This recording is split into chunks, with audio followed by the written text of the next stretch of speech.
everybody. Welcome to the Prince William County Patriot Pub. There are some new people here tonight that are curious, what is Patriot Pub? What are we doing here?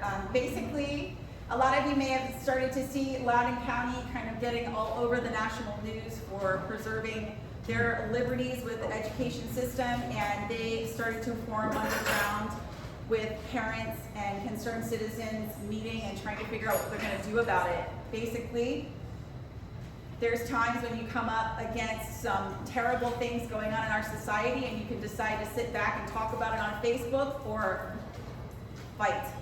And that's what they did. And that's what we were doing in our school board. And now we're starting to learn that, at least me, I'm a baby in this fight. I will no problem admitting that. This is way bigger than school board. This is our county. There's a lot at stake and a lot to learn and a lot to fight for to preserve the things that we find important, which is the truth and upholding our Constitution. And that's why we're here. So we're so grateful to every one of you that decided to come and listen to this very amazing topic tonight. It's heated. There's a lot of emotion in it, and there's a lot of good people here that just want to know what they can do to help. So before we get started, we would like to say a quick prayer. So we would like to introduce Kristen. I'm Jessica Newton, by the way. I'm the president of this Prince William County Patriot Pub. Kristen is part of our membership team and a founding member. So I'll bow your heads. Hi everyone, I'm Kristen Gladhill. Thanks for being here tonight.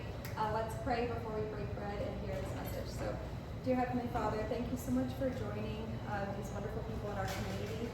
Lord, thank you for letting us find like-minded people that want to shed light on evil that's happening in our country. Lord, I'm grateful for all of these folks that are here, giving their time and giving their energy to trying to make a difference in our community. Lord, bless this meeting, bless the words that we share, bless the food that nourishes our bodies. It's in your holy name that we pray. Amen. Amen. The next thing we will do is our Pledge of Allegiance. I got a little flag this time. I pledge allegiance to the flag of the United States of America and to the republic for which it stands, one nation, under God, indivisible, with liberty and justice for all. Okay, the next person I'd like to invite up is our subject matter expert on critical theory. Her name is Martha Monsignor. She is a founding member, and she would like to tell you all about our weekly or bi-weekly CSJ minutes. So for those of you that don't know, it's critical social justice, which is the umbrella to critical race theory and critical queer theory and everything else that we're dealing with today, because critical social justice is pretty much responsible for every issue we face, including an aspect of the data center fight. I'm going to do two quick, maybe 30-second ones today, because it's June, and June is now Pride Month, as everyone probably knows. And I just encourage everyone to be emboldened to speak out against pride, because pride is no longer what it was, which started out as fighting discrimination in the workplace for gay people. That was back when it was just LG, or LG, Gay Lesbian Alliance kind of thing, and now it's an acronym that is 7-8 letters long, I think, if you go by the actual source. So pride now enables the sexualization of children, women in men's or men and women's sports, sterilizing children, permanently disfiguring them. There is nothing to be proud about when it comes to pride. And I don't know if any of you pay attention to the box meeting, but Janine Lawson was fantastic last night in her statement about the pride statement, saying essentially that this is nothing to support anymore, because it's no longer just about protecting gay people in the workplace. It's morphed into something unrecognizable. And then real quick on the data center issue, I want to read you a definition that I just Googled and pulled out of the air. This is from an organization, nonprofit advancement. But you can find this definition by many organizations like this all over the place. And it is, the purpose of an equity lens is to be deliberately inclusive as an organization makes decisions. It introduces a set of questions into the decision that help the decision makers focus on equity in both their processes and outcomes. And the county, as many of you know, is using our equity lens in land use. So it allows them to be exclusive in the claim for being inclusive, and by discriminating and targeting white people, essentially, single family homes, single family, I like this reaction I'm getting right here. Single family zoning, single family, what's the word I want to say? Lots are considered racist because historically, even though my neighborhood is, probably 50-50 white and non-white, it's considered racist. So the neighborhood behind me that just got approved last week with our blessing, because it was the devil we know versus the devil we don't know, had it not been approved, we knew the next generation was going to include high density, low income housing through the equity lens, which would have been even more disastrous for the already too dense housing school or roads and schools that we face. So the equity, the data centers that are coming out into the Rural Crescent are specifically because of the equity lens and the Margaret Franklin's on the board who want to basically take revenge on the western end of the county. So I'm sorry, that's probably 3 minutes. Thank you. You can take it long as you want. So the next thing that I wanted to talk about is one thing you need to know too about the Pride deal yesterday, the county paid for the Pride event yesterday. So we can find out how much money of our taxpayer money paid for the Pride event that they sponsored yesterday. okay. Yeah. So one thing I just wanted to kind of talk about with the group is our next event that we're having. So you see Martha's posts on Facebook all the time, homeschool pods. She'll post things about schools and things that are on libs of TikTok or whatever you might be seeing, like get your kids out of public schools. Everyone says it. How do you do it? I think a lot of parents are they just feel anxiety or they're not confident. Can I do this effectively? Can I challenge my kids? Are they going to be weird? Are they going to be socialized? Are people doing this successfully? Can you do it while you're working? What are the options? What can I do? And so I felt compelled to start compiling people that I know in the area, different options, different schools, different co-ops that are going to come and be here as a resource for a lot of new people that have never heard about Patriot Pub before that are going to come and check things out. So I'd like to ask you if you know anyone that homeschools, know any places that you think would be good to include. I have a list going and it's getting a little overwhelming. If you would like to help me in reaching out to some of these people, I would appreciate it. You know how to find me probably. If you don't, just come up to me afterwards. One thing that I want to be sensitive to are some of the teachers. Some of them are heartbroken right now that we're leaving, and I just want to make sure that we make it clear to our teacher community that we're not abandoning them. We will not endorse, we will still be fighting for our schools. We deserve to have good schools. We should be able to send our kids there and not worry about them. We can't right now. We will still be in the fight. We're not sacrificing our children until you guys figure it out. So that's an important layer.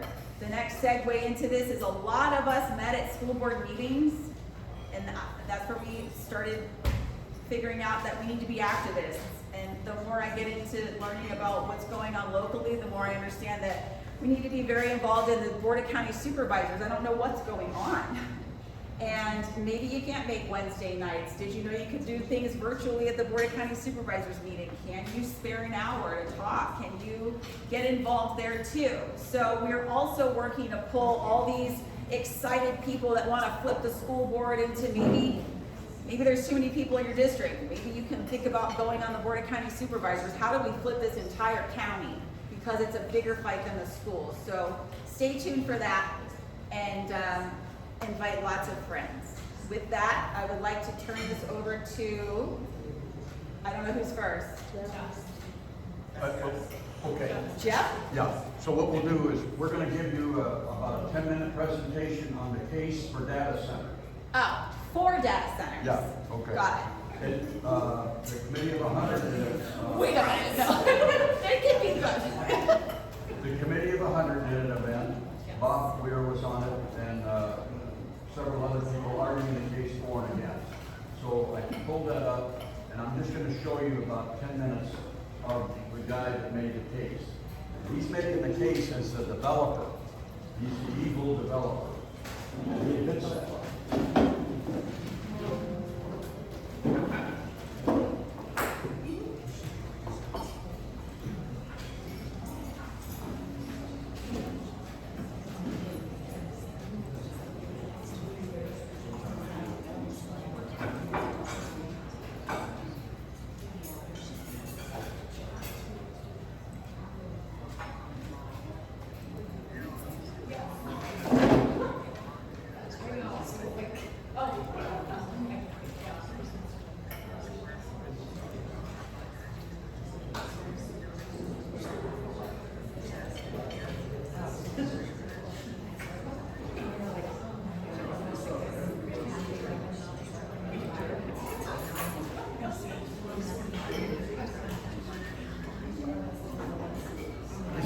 Denny is always too quiet, so let me move forward. And yes, not only am I a real estate developer, but I'm a resident of the Peachland study area. I live in the same community as Supervisor Chandler. And Bluetooth ready to air. Involved in his disqualification. Bluetooth connected. We're part of the whole submission. My wife and I have a small horse farm right off of Pageland. My bio talks mostly about real estate development, but I did want to say, since I read the other bios, I did grow up for much of my life in Prince William County. I went to Ripon Middle School and Woodbridge Senior High School. I am the head of the Woodbridge Senior High School Alumni Scholarship Fund, and we award $1,500 grants to several students every year coming out of Woodbridge High School. Sorry, I apologize. For some reason, I'm not projecting.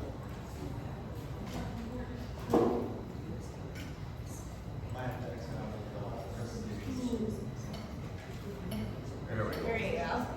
Sorry about that. As I said, my wife and I live in the Digital Gateway study area, and we have a horse farm, and we love the area, but it has changed, particularly with the advent of the quarry over on Gulfstream Road, just over the Loudoun County line. You can treat Pageland as a rural area, but I tell you, do so at your personal peril. If you try to pull out on Pageland pulling a horse trailer and try not to jostle the horses, you're going to get abused by the traffic. I've had it happen several times. That's just a fact. Pageland has certainly changed. I do have some data center developments in southwest Virginia, not in Prince William County. And I've done a lot of industrial development, starting in 1983. In that time frame, development practices and design practices have changed dramatically. One significant area is stormwater management. And that, if you've been following along with all of the listening sessions that Mr. Weir mentioned, stormwater management is one of the hot topics. I mean, it used to be, when I first got out of college, I went to Virginia Tech and was a civil engineer, started as a civil engineer. We would collect the rainwater, put it in a pipe, and shoot it on down to the downstream neighbor. That was found to increase the rate of flow downstream, cause flooding, cause erosion. So new rules were implemented across the whole country. Then what happened is that as the engineers learned more and more about stormwater management control, regulations would get added on. In 2014, Virginia DEQ implemented new stormwater management and best management practices regulations that basically made it so that you had increased retention requirements and increased the amount of sediment that you take out of the stormwater before you could release it. It used to be that you could, in the 2009 regulations, you had to treat everything as if you could not increase the rate of flow of your downstream neighbor. Now you have to treat your site as if it's a fully wooded site, even if it's not. And you have to release at that rate as if it was a fully forested site. We have to study the 2 to 10-year storms. We have to look at the 100-year storm. Virginia has strong stormwater management regulations. And as a developer, I can say that we spend millions building facilities and millions on the design of these things. So when it's said that the data center development will increase downstream runoff, in my view, and I think the view of all the engineers that I hire, it's patently false. Another argument against data centers is that it will suck water out of the watershed. Now I'll tell you that in the study area, everybody who lives there is on well and septic. I have 2 wells. Some of my neighbors have 3 wells. That's a lot of wells in that 2,000 area, subject area, study area. If developed, the water would come from the Prince William County Service Authority. And that water source would be the Corvallis Water Treatment Plant in Herndon, which draws out of the Potomac, not the Ottawa. So that basically what you're saying is that we take wells off of the Ottawa watershed and we get water from the Potomac watershed. Sewage would be treated at the Uosa plant in Fairfax, so basically it doesn't affect, wouldn't affect any of our streams. Another big traffic issue that you hear about in the listening sessions is traffic. One of the greatest things about data centers is that once they're completed, they're extremely low generators of traffic. They house very few employees. Data centers are good from a traffic concern. Another good aspect of data centers is their minimal impact on K-12 schools. Data centers have 0 impact on the number of kids in schools because they basically generate no kids. However, data centers do have a significant impact on schools in another way. The value of the real estate of a finished data center is roughly, the valuation is roughly $1,000 per square foot. So that's what the basis of the tax assessor would apply the mill rate to. It's estimated that upon completion of the whole PW Digital Gateway assemblage, that the annual tax generated at the current tax rates would be roughly $400 million. Of that, roughly $230 million would go to the Prince William County schools. Having watched the budgeting session at PW schools lately, I think that they would really appreciate having that income stream. Going back to when I was at Woodbridge, we were on year-round school back in I graduated in 79. And it was because Prince William schools were overwhelmed. And so year-round school, you did 45 days and you were off for 15 days. And so they separated us into 5 groups. And at any given time, 1/5 of the student population was on break. And the schools were still overcrowded. Certainly, that was a horrible period of time for Prince William schools, and I think that they would really look at the data center influx of revenue as a positive thing. Those taxes didn't include the people taxes, which is a tax on the electronic guts inside of the data center. Granted, that's personal property, and it is appreciated by the data center companies over the life of the electronic equipment. But the good thing is that about every 3 to 5 years, they rip it all out and put new in. So it restarts the cycle of the people taxes. I think a significant factor for Supervisor Angry and the rest of the supervisors is going to be analyzing the data centers and also looking at it as the diversification of the county's tax base.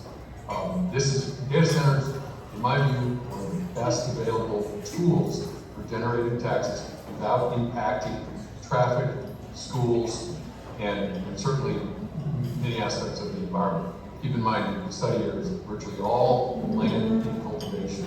So if there's a tree on it now, it's probably staying because it's in slope or it's in riparian area. So anyway, I think the data centers are good for the county and all of its 430,000 residents. So thank you for your time. Thank you very much, Tim.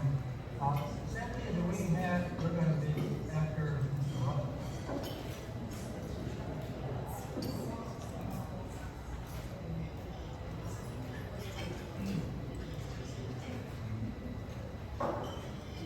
My question to him would have been, who's gonna pay to bring that water from that water plant to the data centers? But I forgot how many thousands of dollars, whatever it is, per foot of piping that brings the water.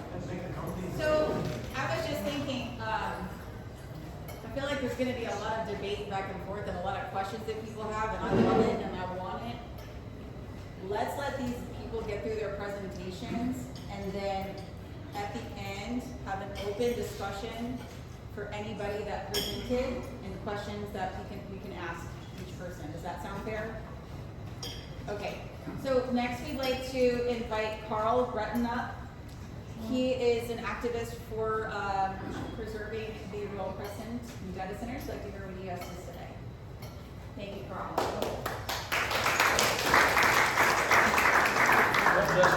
Thank you for inviting me here tonight. You might see by the end of the slides that this first one I've ever done, so please bear with me on the PowerPoint. Stand over there so I can get you. There you go. I do agree with the last speaker. I do agree, his exact words were annual 400 million per year. I also agree that data centers have zero impact on schools. Sounds odd, but he's completely right. Those 400 million comes after 20 years. It's not the first year, the 5th year, the 10th, it's the 20th, and I have a proof of that. The other thing is that data centers have no impact. He sort of alluded to the amount of students. However, what he's also talking about is money.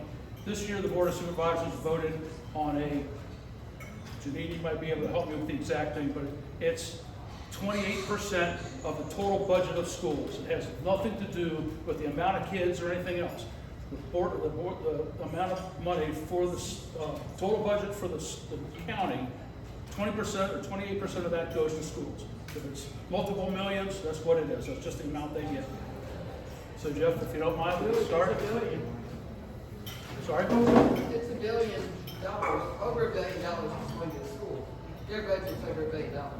The budget is, but the amount of money that they get, so then the next year, their amount might be in the deficit.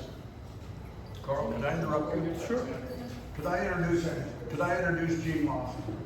Janine Lawson, thank you so much for coming here today. I was blown away by a text that I got that you were going to show up. We just love you, and we appreciate you coming here to listen to us. So thank you. This is very, very, very important. Yeah, I grew up here. It's a lot of new information. Hear your question about the. Jenny, what is the... Before, I'm sorry, real quick. Before I answer any questions, I also want to recognize my chief of staff, Michelle Trenum, who frankly does a lot of the work behind the scenes for me, and she doesn't get the credit that she deserves, but so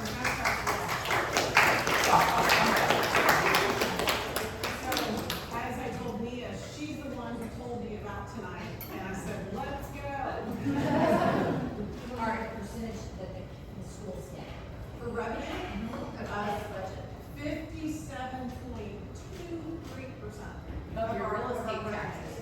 More than that. What is the budget? It's, How much of a budget goes to schools?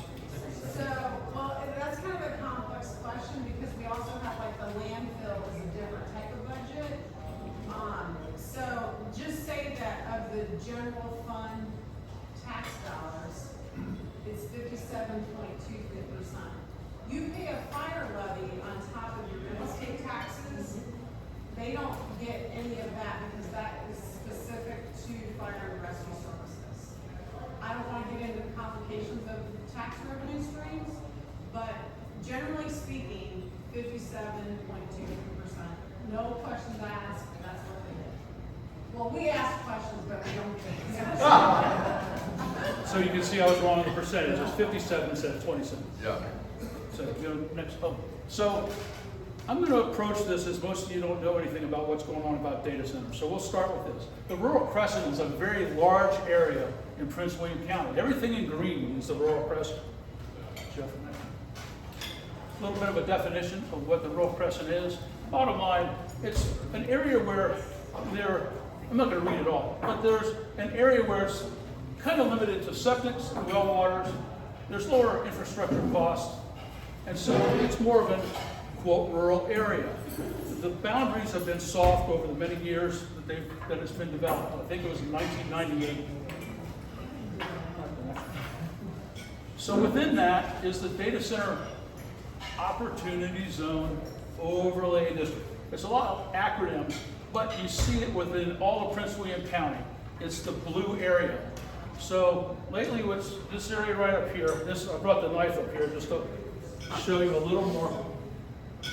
This area right here is 66, and that's how it stops the current overlay zone. And you say, well, what about the ones on the other side of 66? There's a couple that have just been started out there. Board of Supervisors have approved that. It was earlier, one of the first developments that went in, and there's a lot more out there. Today we're going to focus on the Manassas battlefield. Next slide. This was focused in 2016 when all this started. So a personal note, I look back, I thought I was telling people I started this in November. September rolled around, I went out to the battlefield, and Kyle Hart told me they're going to build a data center right there. I was just like you guys. I didn't know anything about this. I said, no, wait a minute. I've grown up in Springfield, been in this area all my life. I don't like it building right next to the battlefield. So then I took it on a personal mission. I'm saying, okay, I'm going to stand up and speak for myself, speak for my neighbors. Some of you guys, even though you didn't know I was speaking for you, I spent time in front of the Board of Supervisors. Janine can tell you that all the time. In front of the Planning Commission. This meeting, we have a Heritage Hunt group that's out there. We also have a digital gateway working group. So all those, we're all going together and trying to accumulate as much information in the process as we can. You all are welcome to join. Next slide. Recently, there was a study or a request out there about how much availability is there in the data center overlay zone. I think, Chris, you might talk to this a little bit. However, the Freedom of Information Act officer of Prince William County says there's 79 parcels available. There's a lot of comment out there, oh, we can't build in the overlay zone because it's full. I'm not saying it. The county, Prince William County's attorney is saying that. So, what has happened is, well, maybe developers have bought that area already. So here comes a developer that comes in and says, we see 2,000 acres available for building data centers. So there's, oh yeah, let me buy all that. So that's what's going on. Okay, Jeff.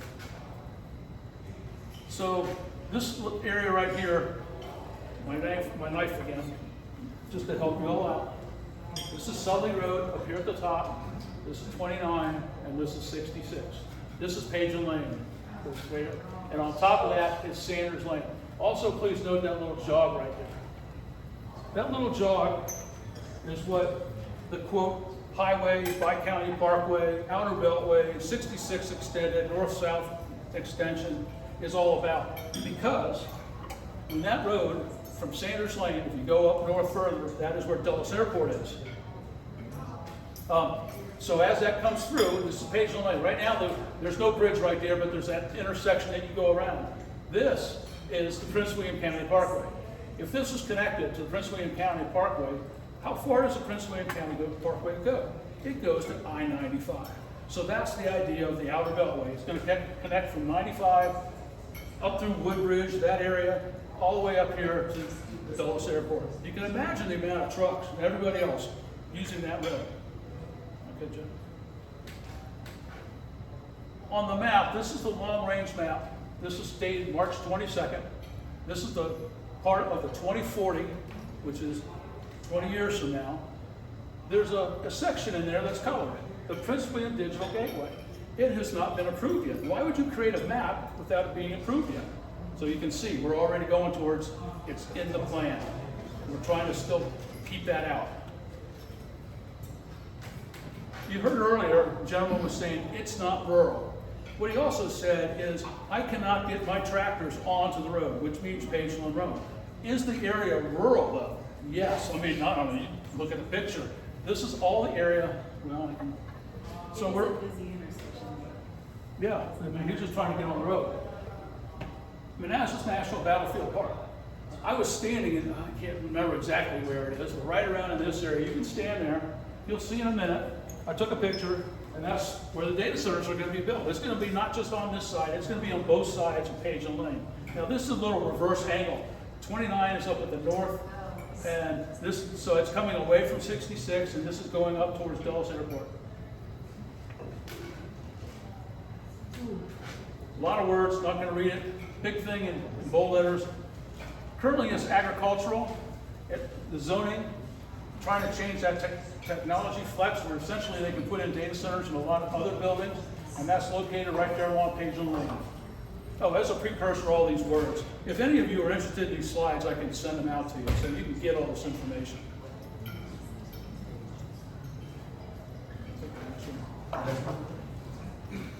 So, what does the county want? What do you guys want? So there was a time period there for a few months that the county put out a questionnaire. What does Prince William County residents want with your land?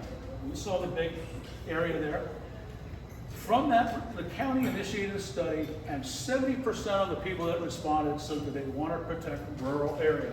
They didn't say they want data centers, they said they didn't want highways. That was the response. This is that result. Preserve rural lands, preserve trees and forests, 11% parks and open space, preserve history, environment. That all adds up to 70%. We don't see data centers anywhere in here. Oh, Martha, 3% equity.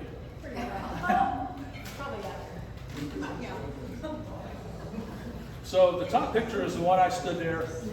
There was an opportunity on January 1st to walk with a group of people. We walked around the battlefield, listened to their speech about that. And as a personal thing, I was very proud I was able to hook up with those people, and then we built the split rail trail fences. We built about 60 yards around. So with that group, I was able to help with that. However, pre and post, this is what it's going to look like. Okay. So this corner right here, there's another picture I took, is on the corner of Pageland Lane and 234. There's going to be a substation located in that area. It's already on the map. This is what they look like. There's a lot of historical facts. In that same area where I was taking that picture, I was told that that's where the Confederate Army, the soldiers, were getting ready to go to war. You know, back then it wasn't like a plane flies over, drops a bomb. They were in there. They were getting their rifles ready. They were making sure they had enough ammunition and so forth. And from standing there, I know that 200 yards to the direction right over the way was where the Confederates and the Union soldiers did fight. That was not a personal thing for me. I thought the Civil War was important. The more and more I find out about all this whole situation, there's a lot of people don't care about history anymore. So,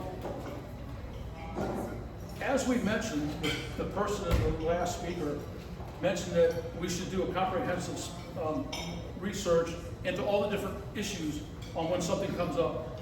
The Board of Supervisors has also recently created a new commission. The commission is for sustainability. There is a lot of issues that hopefully that group and the Board of Supervisors will listen to them, because currently they don't listen to the planning office very much.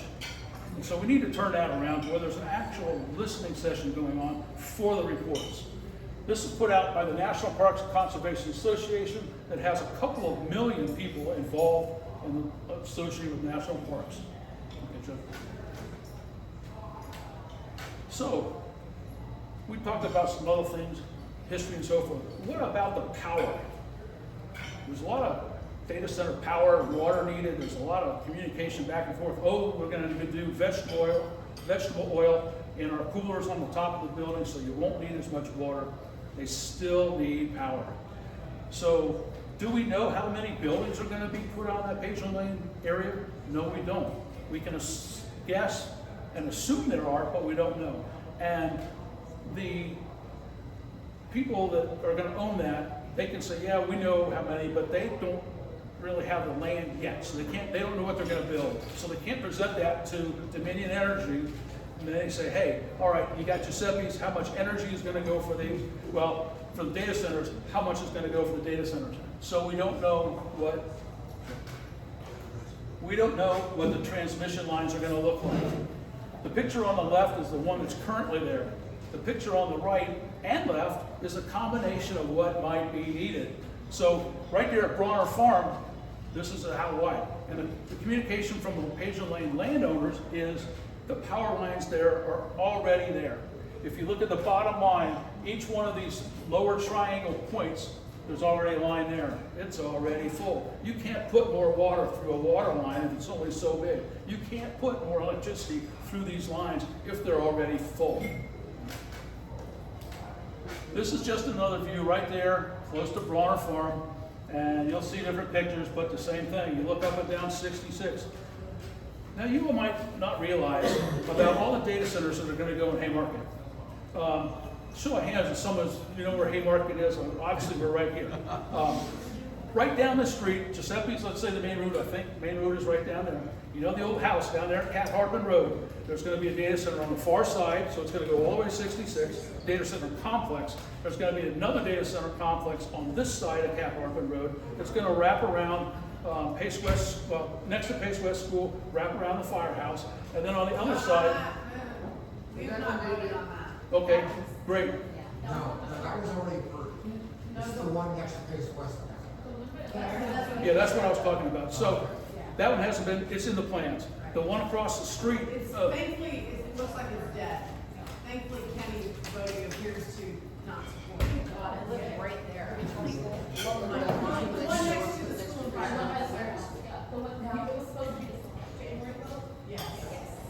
The rumor is that Kenny will support it. That's an interesting situation that additionally one more board member. So let me see. I think that would still be what, 4-2?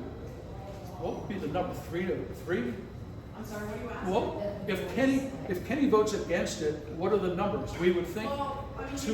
you can assume that me, Gussie, and Pete would vote against it. No, there we go. Pete's left out Pete's vote. Right, presumably. And then Kenny would vote with us. So for future projects, perhaps Kenny might be. So, my thought is. Is 4-4 pass or is it? So this is where my mind always goes. What is the racial makeup of East West? And that can very likely be just like why he's decided against that, because it is not equitable. A couple things. One, you know that Pace West has a lower enrollment than a lot of the other schools. The racial makeup, I have no idea. I'm sure that could be found out. It's an alternative school, right? It's still an alternative school? Similar, I'm not sure if that's the I term think of it's close. alternative. What does that mean? But, well, basically, like, you can't be in a regular public school, you have got to know. Well, it's definitely, they were expelled from the regular public school. Right. And that's, And yeah. I think the word PACE actually is an acronym for that type of school. Okay, I didn't know. But that doesn't mean I know anything about the racial cycle. They probably have it on their website though. I know, but exactly, but they, you know, these people, yeah, sorry. Okay, Go ahead. next slide. I think you also heard that the landowner had a hard time getting his tractor out on to Pageland Lane. I took both these pictures. I don't quite understand how building a 4-lane highway plus a bike trail on one side is going to be less traffic. If you know of any 4-lane roads around here that doesn't have traffic, I just don't understand. There was some word out there about history. These are the grave sites that are on Pageland Lane. Oh, here's Pageland Lane right here. There was a hand drawing by Mr. Eugene Shield years ago, and he was very detailed on all things. I think there might have been a study done, and they can't find anything there. Well, my statement is it's 100 years old. What are you going to find? There's not the bones, not there anymore. They might be a rock. There might be nothing. Mr. Washington is talking about Thornton Road School. There's also talk about how there are some different racial makeups of who are in these graves. Okay. So recently there's been a noise study done.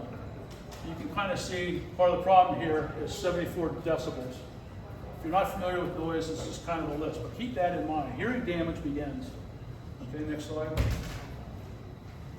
These are the different areas where these numbers were collected. You can see data centers in Page and Lane, University Boulevard, 2955, Village Place, Tech Park.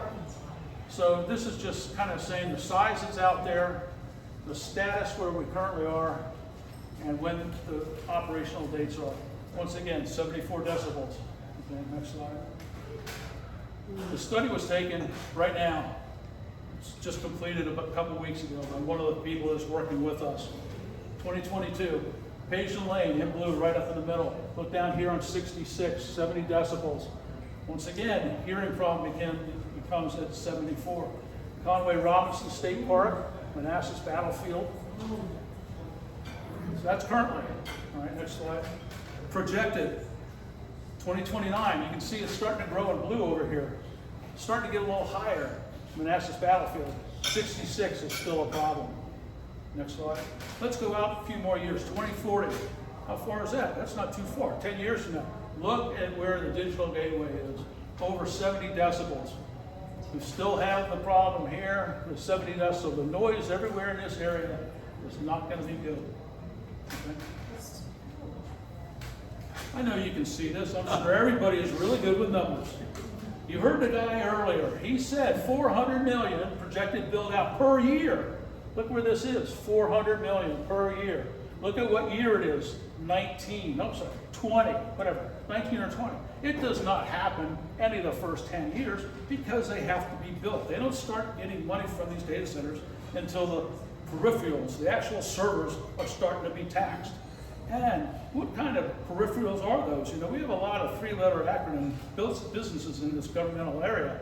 They might not pay anything for their servers. Next. Water Day. This just happened the other day.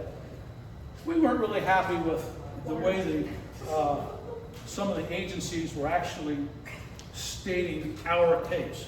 So we're going to do that a little more. The bottom line is salts and some contaminants may not be removed.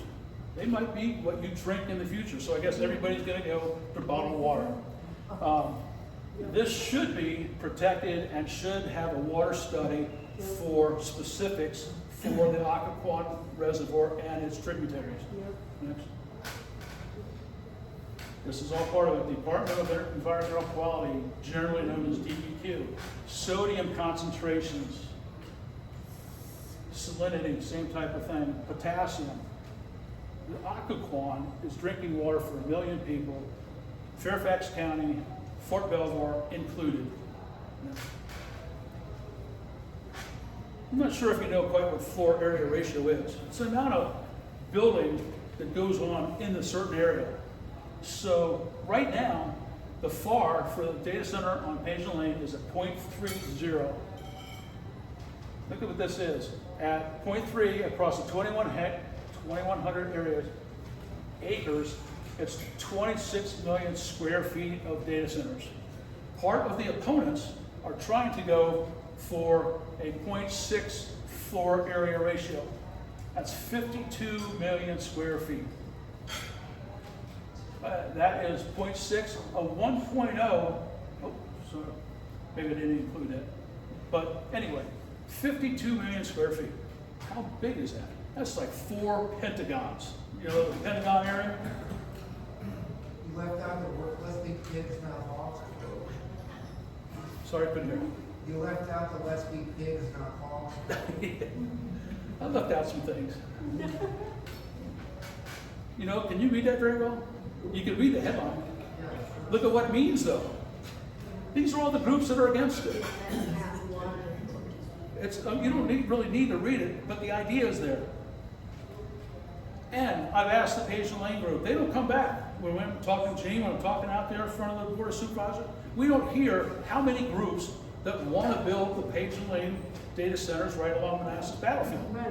It is essentially the Page and Lane owners. Now, we have heard that they were the union workers, in other words, the pipe fitters for electric and all that, but they're directly related as far as receiving money from them.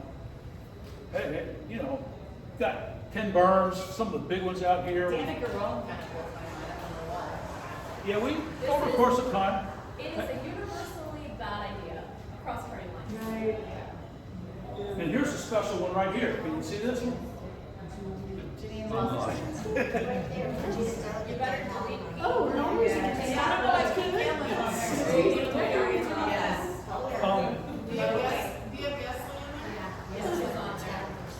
And we have some of Yeah, you clearly need to update that.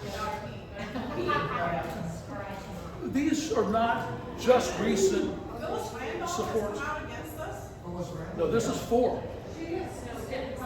That says groups against it. Sorry, there's my one flaw. Well, actually, it depends on your perspective. It's against building the data center. Okay, okay. That was a nice touch, nice I touch. caught that one. So, One second. What can you guys do? Email me. If you don't mind, I'm going to email all of you and say, hey, this is what's going on. yeah, if there's anyone who did not give him, Mr. Breton, your email, there, you can put it here. Sign up on his list. Yes, Craig, like I'm trying to stop you. Anyway, you can give him your email up here, I will write it for you, and he can keep you updated. So what I'm going to do for you is I'm going to send an email out. There's also a piece of paper here if you don't mind grabbing on the way out. And on there is a location. It's protectpwc.org. And on there is signed petition. Now, I started that petition, I don't know, I think it was in December or something. We have 1,200 people that have signed it, 1,285, so there's 15 people here. So please help me get to 1,300. Heritage Hunt also put out a handwritten one, so I thought, well, we need to go a little wider. So I got 20 people from 27 states have signed this, but you know, once they hand it to the Board of Supervisors, you know where that petition goes. In the trash. In the trash. But anyway, here are some organizations that you might want to look at, just to look at, you know, they're helping. Go to the meetings. We can, if you don't mind emailing, it's an easy job. You don't have to go anywhere. You know, it's against different groups of people. Next slide, please. And so I just put in some people that are doing. Bill Wright speaks up anyway at most meetings now, so I'm calling him the goat. Some of the others. Is Vida on there? I haven't seen her at Board of Supervisors lately. She's raising kids also. Yes, she is. She's right here. All the others, okay. Yeah. So Where's Monday? they're all down here. The board looks to be just. So I'll do a quick one and then let Vida and Chris do their presentation. And by the way, I forgot to give it about me. I'm just a person. I'm just a homeowner. I'm not in any group or anything. I'm just a guy. So any of you can do the same thing. And it doesn't take much. I went to the first meeting, I went there and listened. The next meeting, I made up a stupid speech, but they listened to me anyway. And I realized they don't talk back at me. So I've talked about trash trucks, and I said I always wanted one as a kid. If they say no to building this, I'm going to buy myself a trash truck. So, you know, you're supposed to laugh, but anyway. But other things, you know. Sorry, we're tired, I think. It's getting late. I wanted to add just a little space. I would bet my, I would bet a lot, it's just my life, I would bet a lot that is Bodie's reason, because it's considered 100% special ed. Bodie has been out to our home and he's told us he will not go for a data center in the school, which has been consistent with his voting on the parcel next to Piney Branch, the parcel next to Christopher Young, and now this parcel. So I believe that's it. Thank you so much, Carl, for your wonderful presentation. We appreciate your time. gotta say something about Carl. Carl's a good example of what an activist can be. Yeah. He cares about the issue, and I swear to God, I've seen him at more places than you can imagine. Every time there's an event, here's Carl, and he's gathering signatures and he's raising hell. At the primary for the Republicans, he had a tent outside and he was gathering signatures from Republicans. So he's a good example of what somebody can do if they get involved and care. Thanks, Carl. Now I would like to welcome Vida, my favorite Facebook friend, who I called Vida forever. I have to stand corrected. And her husband, Chris, who I just love watching her fight for things that she believes in, and I'm excited to hear what she has to say. So with that, come on up and see what you got.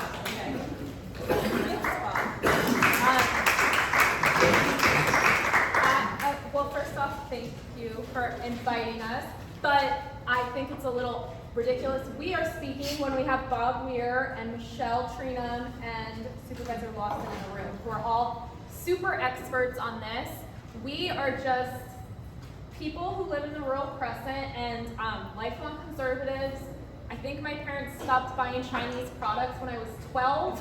My high school diploma was withheld over a FOIA battle they had with the Fairfax County School Board. So I was raised by people who really like to fight, and then Chris got married to me.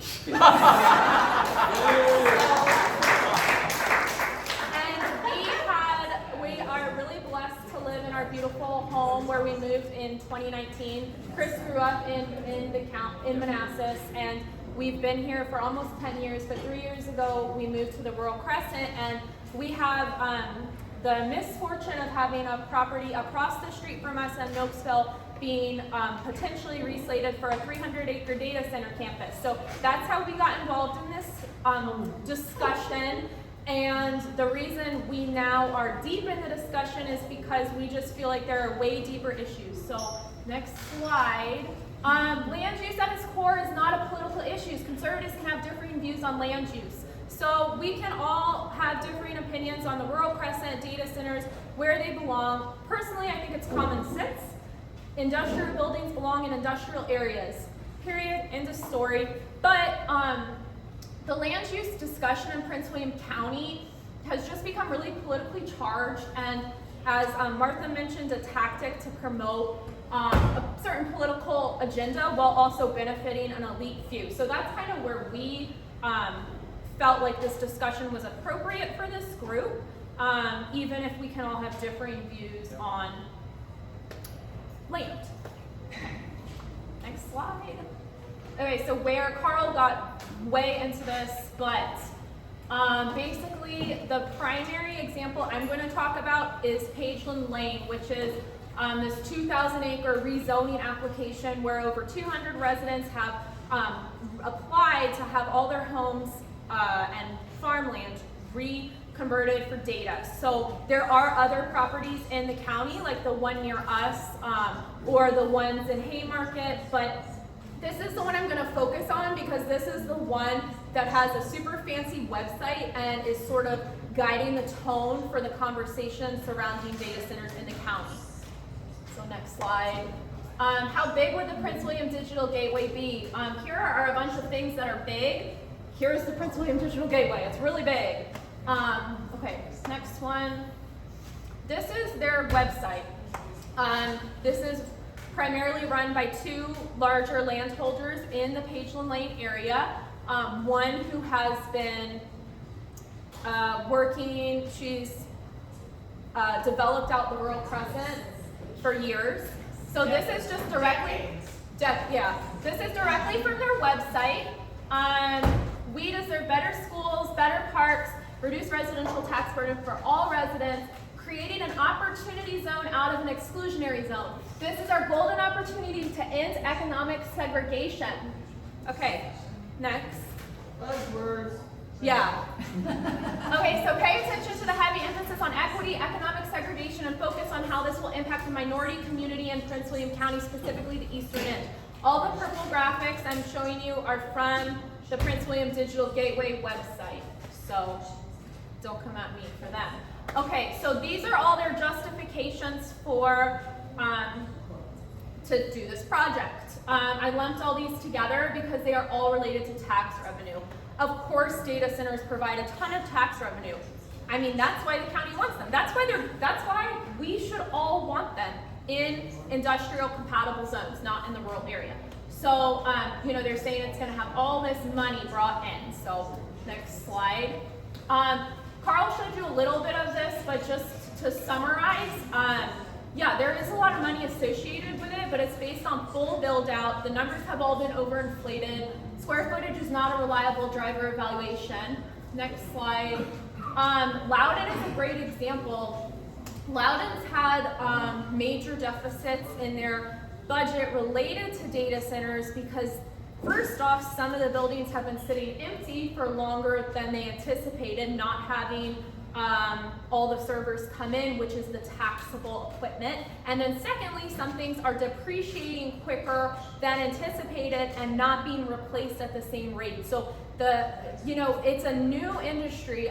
There's a lot of unknowns, but Loudoun is a good example because they are the internet haven of the world. So this is from, I thought I got the date, but it's from last year.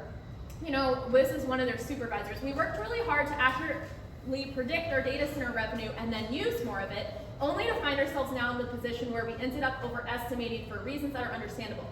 Reasons that are understandable, reasons that our county should learn from. Next slide. Facts. The tax rate on data centers in Prince William County is only $1.65 compared to Loudoun County, which is $4.20. And I just pulled Fauquier County, since they're all in the news, and I think it was $2.20. I think it was $2.20. I have it written down. Isn't the implication there that the county is somehow going to spend money much differently than they spend it now? Yeah. You think that everybody's just going to suddenly, you know, join St. Mother Teresa and learn how to spend money correctly? Oh yeah. Oh right. Yeah. And also, does more money a better school make? Right. No. Yes. Right. Of course Yes. not. That's why we're in the trouble we're in now. Absolutely. And look at Loudoun. I mean, everyone's like, oh, look at Loudoun. Yeah, look at Loudoun County schools. Right. They flipping suck. So, like, we don't need, like, more money does not make this amazing school system. So, to me, if the county was serious about increasing tax revenue, then could we simply increase the tax? Even doubling it would keep us competitive with Loudoun. Citizens are really being ripped off with this. And there are, you know, caps on the tax in Prince William County put into place that, unfortunately, the citizens, like, we can have more square footage of data centers than Loudoun, and we're never going to see the same amount of money. And also, actually, I'm going to quote Bob Weir. When he was speaking in C100, he compared, I know, well, you showed up, Bob. So he compared the data center industry to a Ponzi scheme. And he said, you know, you build it, and in order to keep making money, you have to keep building because everything's depreciating so quickly, your tax rate is not keeping up with projections, so you just have to keep building, and it just carries on. And I kind of reiterated that. Yeah. Ponzi scheme's a good word. Yeah, you said it first. All right. And I'm sure Bob can speak to plenty of this if there are questions that are over my head. Next slide. Will this really impact your tax rate? You know, they always hype, this will reduce residential tax burden. And next slide, what our friend said, this is the person leading us right now. Like, do we trust, you know, she says, this will reduce our tax rate, like, She's the leader of the police. she's our, Ann Wheeler, yeah, she's our chair. So, yeah, so she says it could reduce residents' taxes. If you'd like to trust her, go ahead. Creation of jobs, Tim Kessler. I'm sorry, Yeah. it's getting a little loud, sorry, like in the room, and I sorry. can't, yeah, we just all Not need you. to. Okay. We really need Quiet to, down. not you, we need to be. This really is such a hot respectful. topic, like I want to get through everything. And I want to be able to hear you, Yeah. and I think everyone should be able to hear you. We love you. Thanks. Okay, so Tim Kistler spoke to this in the clip at the beginning, and he even said data centers don't have a lot of traffic because there's not a lot of people who work there, right? And a lot of the people who do work there are brought in by the company. You know, they're not necessarily hiring like local high schoolers, which is completely fine. And there is a good thing about bringing in those high-paying jobs to the area. But, you know, this is true of a data center anywhere, not just specific to one built in the rural zone. Next slide. Okay, and then this is where they really like to needle it in because you really can't argue against these things. At least I have a hard time publicly arguing against these things as a, you know, privileged person. But what's in it for Eastern Prince William and social justice and zoning?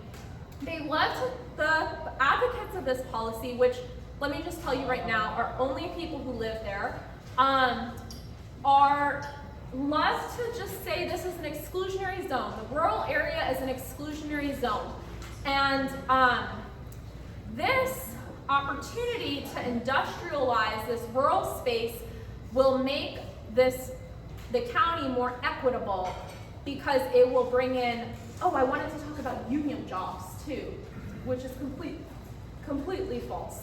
There's no requirement that developers have to use unions in Prince William County. They always tout that it's going to bring in so many, it's great for the unions, it's going to be so many construction jobs. Yeah, but there's no requirement that those jobs are coming from Prince William County citizens. They don't have to use Yeah, Prince William County. and also interestingly, like the union was saying, oh, all of our residents live on the eastern side of, all of our union workers live on the eastern side of Prince William County and they have to commute all the way to Loudoun. This would be so great. I'm like, you know what's closer is the data center overlay zone, the industrial area. That is closer to the eastern end of the county if you want to shorten commute. So this is just silly. Yes, absolutely.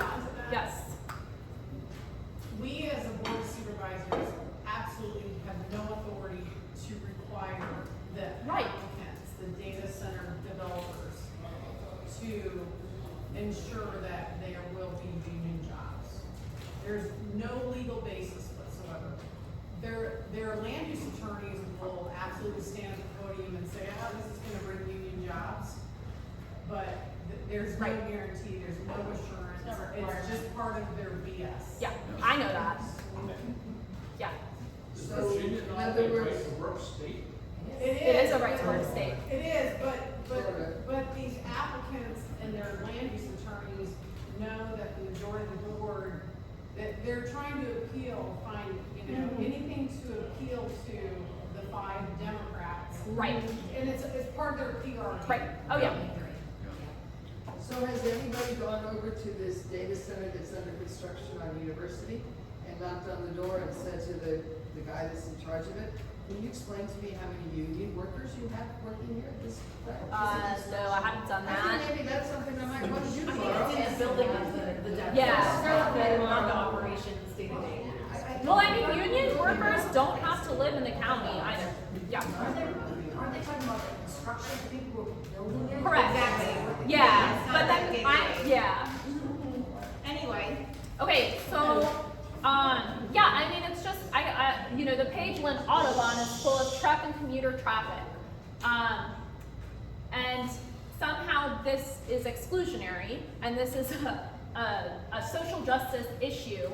Can you say that again? What is a social justice issue? Like, you know, Pageland Lane is no longer rural. Pageland Lane is full of truck traffic. Prince William is a decade behind. You know, also Prince William is a decade behind from Loudoun, and then we are also basically ahead of everyone else.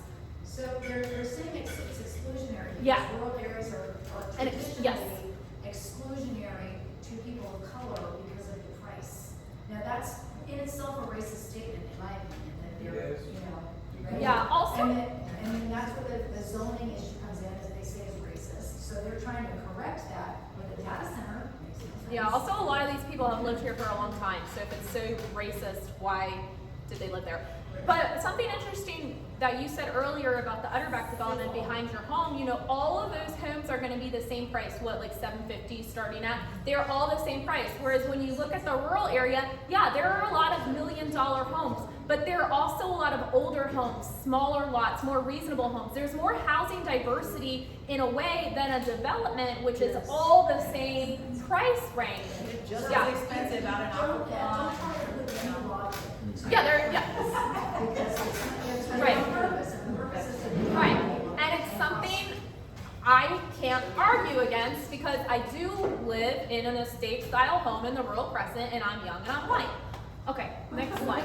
But I can say it to you guys. Okay, so facts. Real data center statistics in Prince William County. So I don't have a knife and I'm short, but Loudoun County has 29 million square feet of data centers either currently built or under construction in progress working. Prince William currently has 5.5 million square feet of data centers, so that's, you know, significantly less. But then in the pipeline, under construction or pending are 19 million square feet.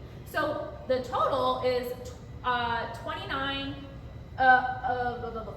Oh yeah, and yeah, he has like the breakdown, or no, 19 total that are being built, and the square footage breakdown is there.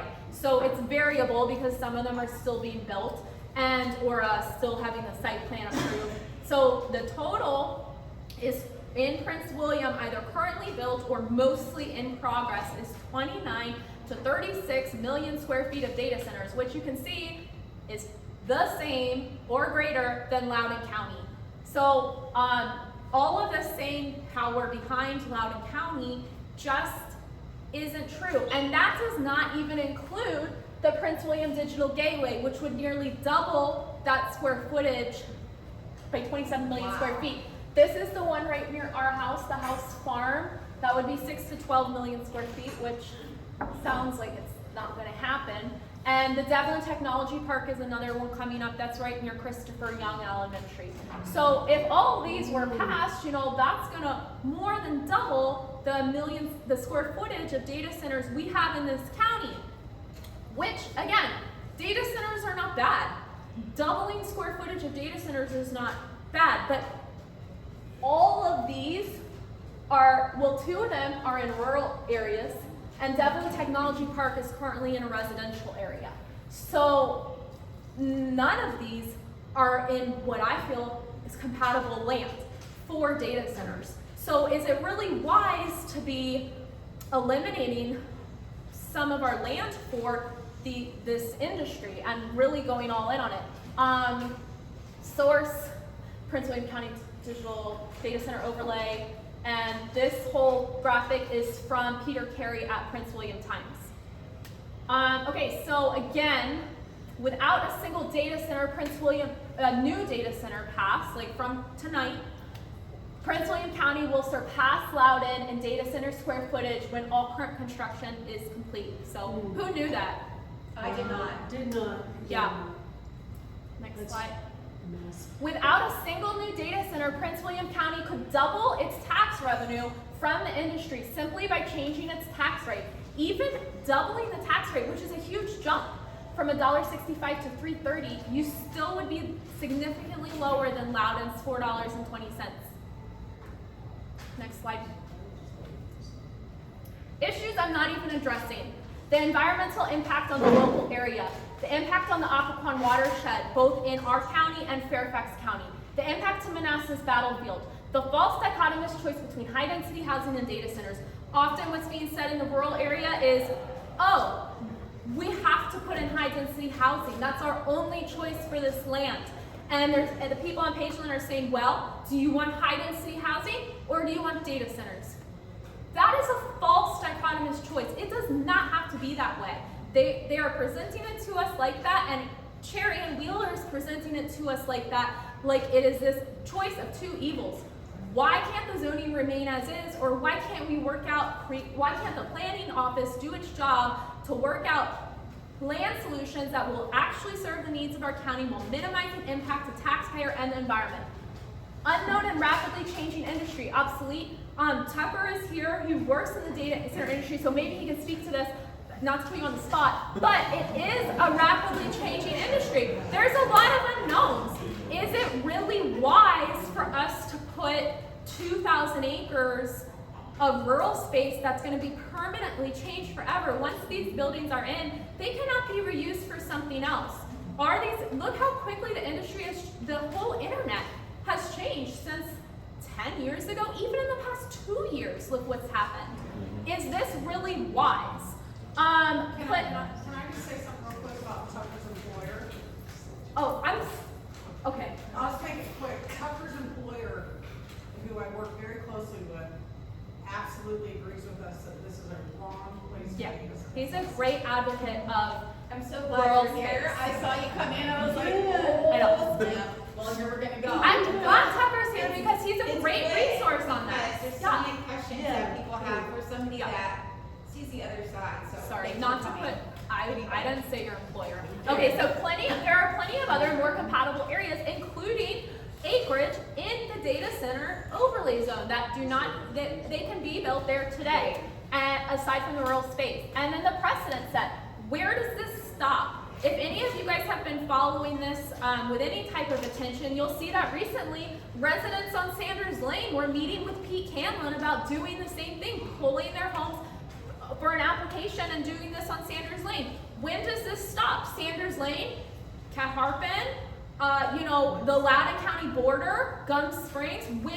When does this stop? Yeah, when does it stop? And then proximity to Loudoun County, I want to quickly address on the next slide. These are issues I'm not even going into. These are the common sense issues, okay? I don't need to go into this because you guys are smart. Next slide. Loudoun County has been discussing this, which is, what the hell is this called again? Dulles Cloud South. That's right, the Dulles Cloud South, which is this massive, also 2,000 acre square possible data center compound on the very southern part of Loudoun County. So this is the Prince William County border right here. So this is Sanders Lane coming up here along the power line. Yeah, it's a lot, it's big. But guess what? Loudoun County has cooled to data center proposals near Patient Lane because the Loudoun County board, at least, okay, Bob, what's up? Loudoun County killed it last Tuesday. Yeah, okay, so Loudoun County killed, yeah, great, because they recognize the importance of their rural suburban transition zone. Quote, data centers do not belong next to residential neighborhoods. Thank you. Yeah, Loudoun's looking pretty good right now. And yeah, in this area, they would be environmentally damaging. When we start creeping into those places, it's not a long time until we start creeping further. These are the exact concerns we have as citizens here in Prince William County. And this has been a big draw for some people in our board saying Pageland Lane is a geographic natural corridor into Loudoun County. But with Loudoun County squashing this, saying no, we're not developing this land for data centers, that should send a message to Prince William County as well that, maybe this is not an appropriate spot for data centers either. Next slide, I'm almost done. Why should conservatives care? Okay, well, next slide. Okay, so in addition to all the things I said, as we've been dealing with this, we've ran into a lot of lack of open government. There's been multiple violations of FOIA requests related to these projects, at least our personal FOIAs, also people, FOIAs that are replied to. There's lack of required environmental studies, lack of transparency on timeline, contract fraud going on. Chris is a contracts officer, so he has been knee deep in a lot of those. And I don't think any of that is with necessarily malicious intent or deliberate intent, but there's still a level of negligence that's going on, and as taxpayers, we should care about that because that's where our tax dollars are spent. Next slide. Why should we against this? Oh, go back. Who supports this? These projects are being used by elected officials. Yeah, yes. Social justice, destruction of the Western End in the name of reparation. I've actually had a supervisor call me on the phone and tell me there should be a data center built on my gravel road because of reparation and repayment to the Eastern End. And I wish I had that phone call recorded, but I'm not in the business of recording phone calls, which I told her. Until now. Oh, my. Supports every phone call. Well, Anyway. that was early in the game for me. Next slide. Okay, so who supports this? Lateef supports this. The Prince William Perspective, which is Virginia's anti-racist voice, supports this and runs paid ads for it. Maggie Hansford supports it, and a lot of the people on Pageland Lane speak to how this can fund collective bargaining at the school board meetings. I've spoken at one school board meeting and I told them I'm never coming back to speak on this because this is not a subject for the school board. But I did speak after Lateef penned this op-ed, and I sent him some nasty emails. Next. Okay, questions or comments? If you have thoughts on this, you are welcome to email these. I do not have an email list. I will not be emailing you like Carl. But if you need to get a hold of me, I'm sure you can find a way. But these are the people that you really should get a hold of. So I'm going to sit down and Thank you.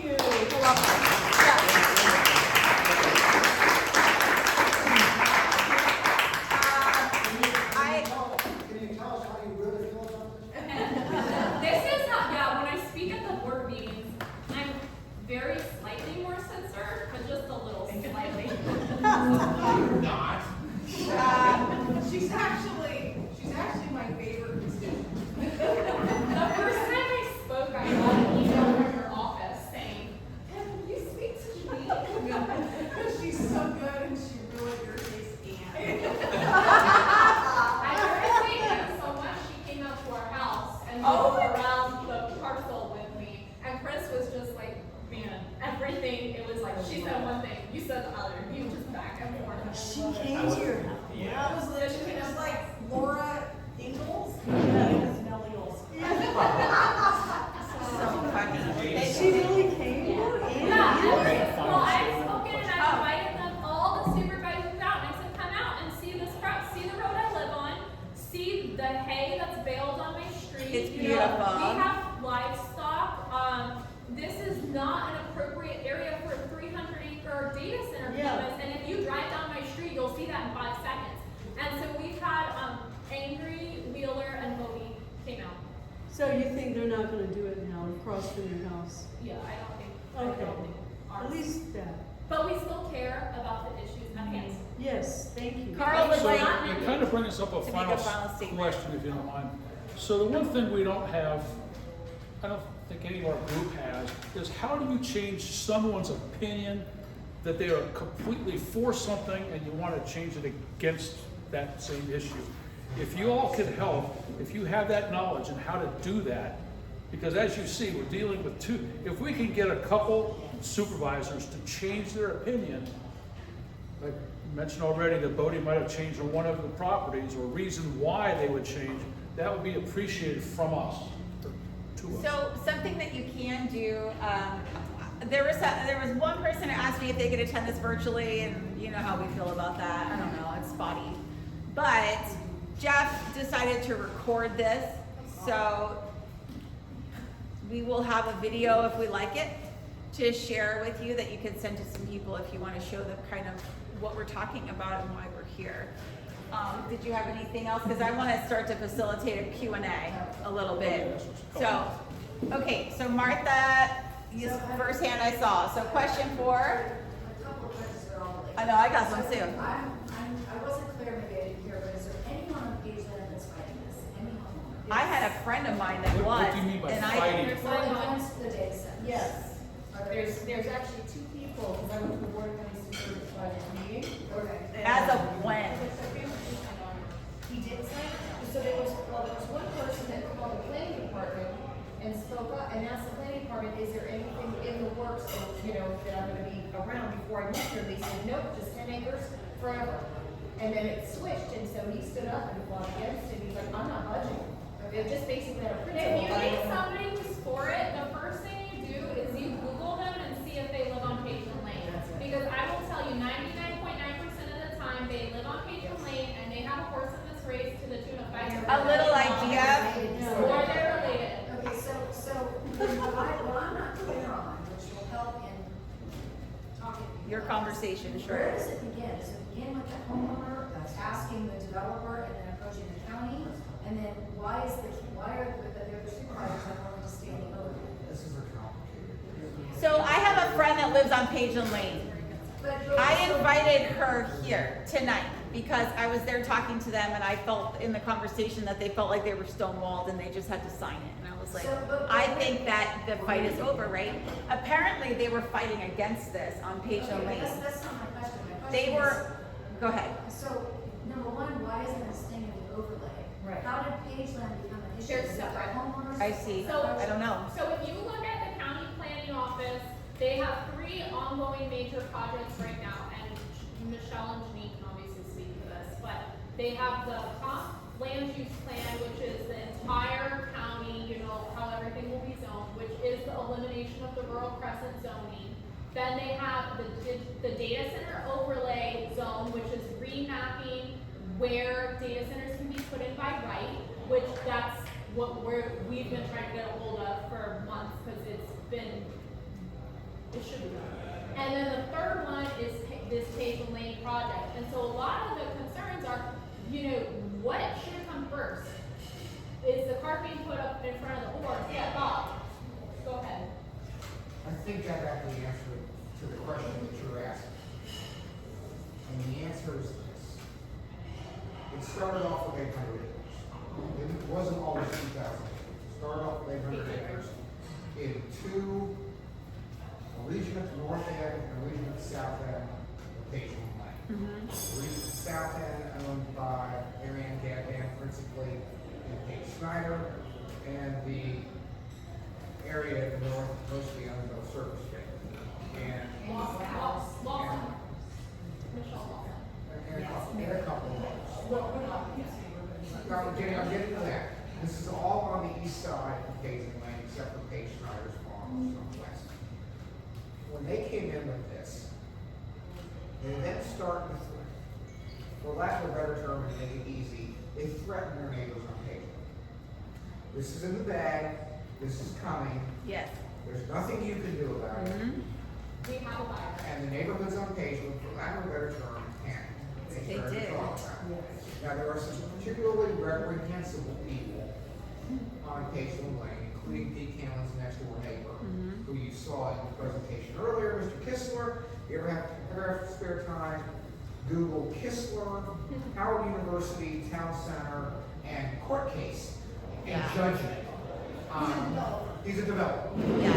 He sold some of the neighbors that we have to do this, or we're gonna be looking at data centers. We can get the same amount of money for our property, and it grew and it grew and it grew. So you had one neighborhood started, each neighborhood started, and it grew in another one, and another one, counting the states with the groceries. And now it's the entire world. I mentioned a comment that was in the letter earlier that you guys didn't see. In the letter from Pageland to, it was a letter from Marianne Gadban to all the people in the entire unit, both the private property owners and the farm owners, on the 2 competing, now combined group of applicants. Because we originally had just people with the 800 acres. They were joining the CPA at a later date, released the private camera. At a later date, they signed on and expanded the CPA. Thanks to the board and Kenny. Kenny.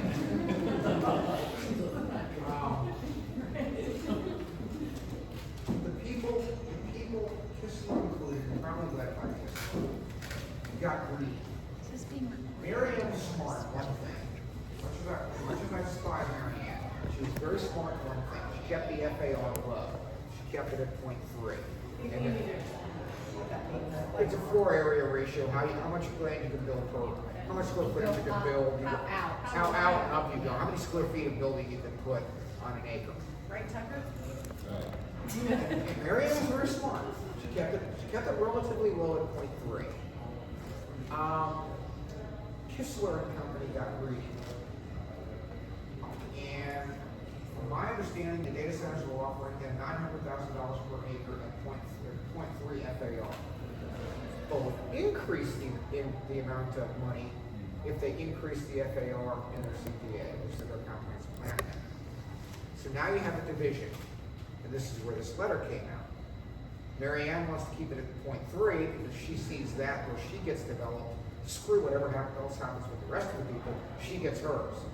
The other guys got greedy, want to hire FAR so they get more money. It's unrealistic because you can't do the development cost of that. So you now got the schism, and Mary Ann drew an interesting analogy in her letter to everybody. And it was, pigs get fat, hogs get slaughtered. Let's be pigs and not hogs. Yeah, she's real now. She's really nasty. She's a wonderful human being, by the way. Any of you who lived in the county for a long time, she left the county on the hook for several $1 million when she went bankrupt back with Battlefield Builders back in the 80s. She was supposed to build the road infrastructure, the sewer infrastructure, and she left with the money, the cars, and everything else. She personally almost killed Countrywide Mortgage before the mortgage industry crashed. Countrywide was her main person. She left all of her contractors on the hook, owing them hundreds of thousands or millions of dollars, and she left you, the taxpayers of Prince William County, responsible for the infrastructure she never built. And if people like Bob and I go missing, I literally say, go look for me on the farm. The lug nuts on 3 of my vehicles have been through Senate over the years. I'm not actually joking. She is very. How much property does she have? 200. In Prince William or other counties? No, where, right here, In Papeland, it's like 150. It's somewhere around that line. Yeah. But she doesn't. What she doesn't tell anybody. Here's the wonderful part about this song. She screams she can't put conservation easements on it. She screams, the power lines were built and I've lost all the value of my property. What she doesn't tell you is she bought the property after the power lines were built. I have aerial photos. I can't do this. I can't do that. Oh, I'm a poor farmer. And I can't afford to live here, and I can't afford to farm here. But you know where she spends most of her time? She spends most of her time out in Fauquier, on her 200-acre equestrian academy. Actually, it's 201 acres. This is not an exaggeration. No, it's 201 acres, of which 200 acres on a conservation easement, and she only pays taxes on 1 acre. So that's what you're dealing with. If I could wave a magic wand, and the gentleman that spoke at the battlefield thing, he's a black man, Washington, I think it's Frank Washington. Washington. So you need to get him with Ken Burns, who has already spoken out about this, and have Ken Burns create something quickly about how that whole area is this former slave owning, or freed slave owning plantations, and it should be preserved. That's the route I would go. Because that fights their equity. Well, plus we have Margaret Franklin, one of my colleagues, on record saying to various organizations who have met and lobbied with her that she's very much bothered by the Stonewall Jackson statue at the park. Of course. Yeah, so don't be surprised that a lot of their motive is also. Yeah, well, so to turn a board of county supervisors, to me, it would be this Mr. Washington. Isn't kind of the cross-pollination of 2 issues, the equity issue as well as the tax revenue and all this, but what's the makeup of Prince William County and the individuals who live in the 2 different water areas? You mean talking about the rural rural area? Crescent? Not the Rural Crescent, but is it Fairfax, Occoquan and Fairfax? Oh, the water.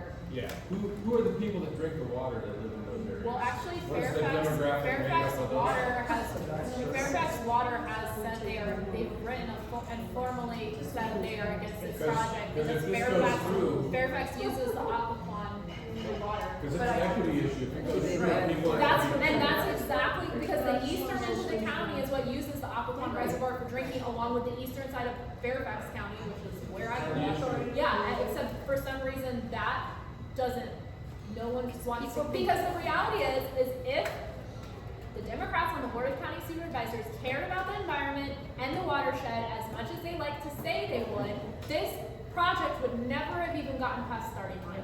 But the reality is they just don't care. So can you do any sort of campaign that rich white people on Pageland Lane want to go into water? They have done that. That They is pass an out thousands of active flyers, campaign. yeah, every weekend on the They're east side. working on it. Yeah. But it's a hard thing to get people interested. People are interested if this is gonna be behind your house. Right. But if people just tell you it may affect your drinking water, you're like, well, it's public water, it'll be, you know. It's a harder sell when you're busy, mom, taking your kids to soccer and whatever, ballet. Then it's a harder sell to get you to a meeting. And you work. That's why I thought it would be prudent to try and, I don't even know how to do this, but there's a lot of people that went to school here and grew up here that still live here, like myself, that are horrified by this sort, and it's, but as you said, it's bipartisan, it crosses party lines. It's just like, The you're totally taking over Patriot Lane. That is, I mean, that's the one to focus on. It's just so mind blowing that people have sold their properties for $1 million an acre or whatever. Like, how can someone say no to that? And it's also just so sad. Chris and I always laugh So, I don't because know. we've never, like, all the people who we work with who are against these projects, it's politically so diverse. And we Yes. always say, oh, it's such a motley crew. But I'm like, this is a universally bad idea. Like, no one wants this on either side of the party line. My 20th high school reunion was this weekend. Yeah. The farm. Carl and I I don't talk about have it. a table. Yeah, I won't tell you how many years we've been out of high school. Oh my God, I know, whatever, we don't all, no one needs to talk about it, it's all horrified. But I have a question actually about the tax revenue, and I'm curious. It is about 8:40, so I didn't know if. I know it's getting late, but If Kristen's husband is talking still. he's not on the docket. But I mean, we would love to hear from you. No, I just have one question, curious about the taxes. So we were talking about how the tax rate is whatever. Now, if we doubled that tax rate in existing contracts, you can't do that. You've already signed on to a contract with somebody, right? Or does it not work like that? Well, we can get a increase the tax tax rate rate. all the time, and Right. we're out of line. Homeowner, sorry. Their annual. Okay, so it doesn't matter, you can do whatever you want. Jennifer, it's not a contract, it's whatever the Board of Supervisors decides to set the tax rate at. Okay. For example, they decide to set the tax rate for your real estate taxes at. Right. And they decide to set your, property taxes at. I They was just decide- curious how that worked, because I'm sure there's a lot of negotiations with the companies that are coming in. Not at all. There's nothing to do with Well, that. I mean, there's lobbying, of course, but. Okay. Did Craig had his hand raised, and after that, I feel like, I don't know, we'll get to you. Craig. Yeah, so, Thank you, and Tucker. I didn't know that you worked in a data center and that, same thing, I do that as well. Don't know if we're using lawyer or not, but my question was for the tax revenue, that's based on servers? Like, there's So- 10 servers, so you get Running 10 servers? So there's several tax streams from the data center industry. First of all, everybody pays, every property owner pays a real estate tax rate. Right. Yes. And that tax rate is the same for residential as it is for commercial. Then data centers, we also tax them on what's called the computer peripherals. So we're taxing the equipment. And that gets really complicated because you can talk about the servers, you can talk about the huge, transformers. Not anymore, they changed the law this year. Yeah, exactly. But there are probably 3 to 5 different revenue streams for the industry. Just like you pay taxes on your property, you pay taxes on your car, you pay taxes on your food. Same concept. Yeah, okay. They pay stormwater fees, they pay, some of them even pay an additional, if they're in a special tax district along 234, they pay an additional 2 cents. And I have some critics in the room, even my good friend Bob, about the computer peripheral tax rate. I'm a fiscal conservative, I'm a very pro-business. So I've been a big defender of keeping that computer peripheral rate lower because I'm convinced, and I've seen data, that we tax and assess their value, the value of these, warehouses, these data centers at a higher rate by hundreds of millions of dollars than they do up in Loudoun County. Because we have a finance office and a bureaucrat who assesses. They have a commissioner of revenue who assesses. So you can't always compare apples to apples. There's Right. some apples to oranges here. And it's not like a house on a piece of land. A Right. business is evaluated by what kind of business it is. So McDonald's is evaluated like Burger King, but a data center is evaluated based on that income stream coming in. Right. Okay, so. But they changed the law. No, Yeah. no, no. They changed the law with regard to the assessment of the equipment, in terms of what you could and what you couldn't charge.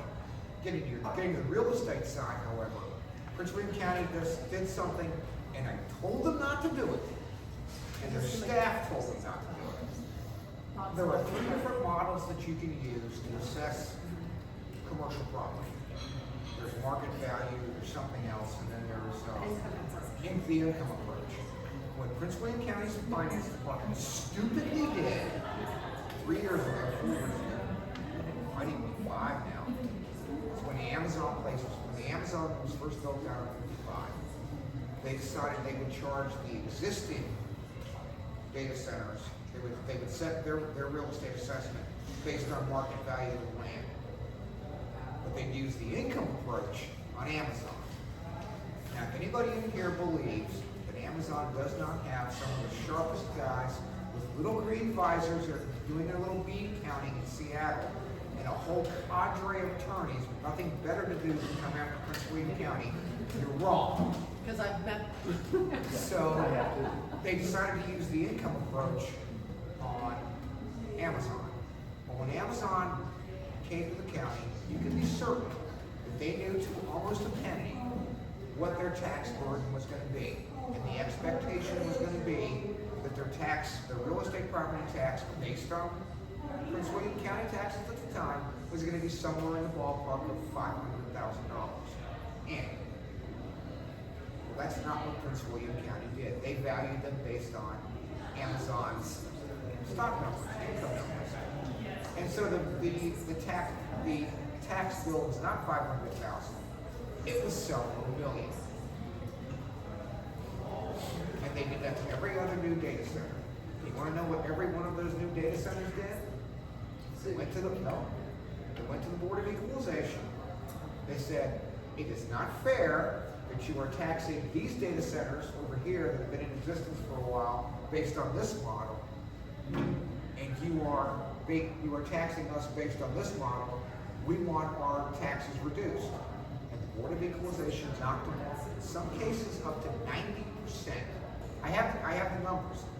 Wow. And they did this for multiple data centers. We returned $8 million that year. 10. Well, I remember 8, but okay. And here's where it gets better. And the assessment office sat in the hearings and went, you, the Board of Equalization, are wrong. F you, we're going to do it again next year. And they did it again next year. And you want to know what the data centers did? Same thing. Same thing. And they did it the 3rd year. And then some of them did it the 4th year. And people started questioning, why didn't all of them do it on the 4th year? You talk to the finance people at the unnamed data center, they'll tell you, we're not going to challenge it for 3 years. But on the 4th year, we're going to sue you. We're going to get all the money back, and the attorney's fees, and damages. Well, we actually we the board in recent months chose not to pursue an appeal. When we had to return the $8 million, there's a 3, I think it was, he says 10, I say 8. Anyway, we chose not to appeal to the circuit court because we didn't want to be the precedent. But back to where we were talking with your question related to taxes, I was a big defender of $1.25 when I was in a board majority with Republicans, and some of my Republican colleagues wanted to triple it. Corey. Anyway, now I always It was vote. my idea. Yeah. Now I always vote no because look, if the Democrats are going to vote to raise taxes, why would I join them as a conservative? Let them be the ones to raise taxes because they're going to go ahead and spend it. If I'm going to raise the tech tax, I'm going to buy down the real estate rate for you, the homeowner, but that was never Corey's plan. Corey's plan. No, that was the plan. Corey just didn't.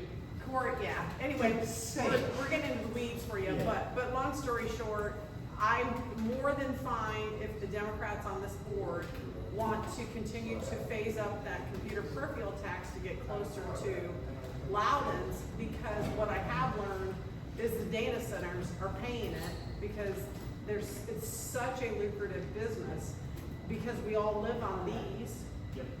And we live near the nation's capital, and why don't you're in the business? I don't know why I'm telling you this. And the reason I emphasized it is because the advocates of the digital gateway often say this is the only opportunity the county has for this kind of tax revenue. This is it. This is the only opportunity. And my point is that's just not true. Yeah, only Sith deal in absolutes. Right. Exactly. Yes. So how's it working for Loudon?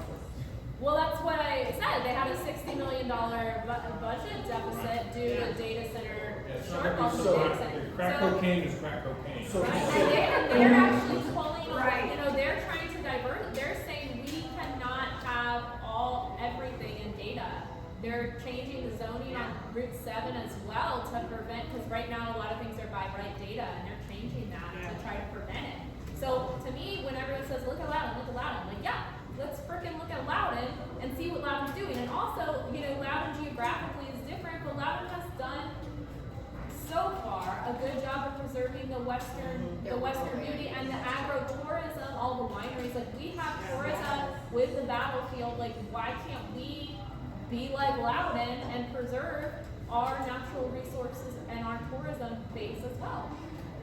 The $60 million loss they took in revenue was a result of what happens when the Ponzi scheme catches up to it. What happened was the amount of construction of new data centers plateaued, particularly in Loudoun County. And the basis for the computer peripherals tax is based on the premise that every data center will refresh their equipment every 3 years or less. I see you laughing.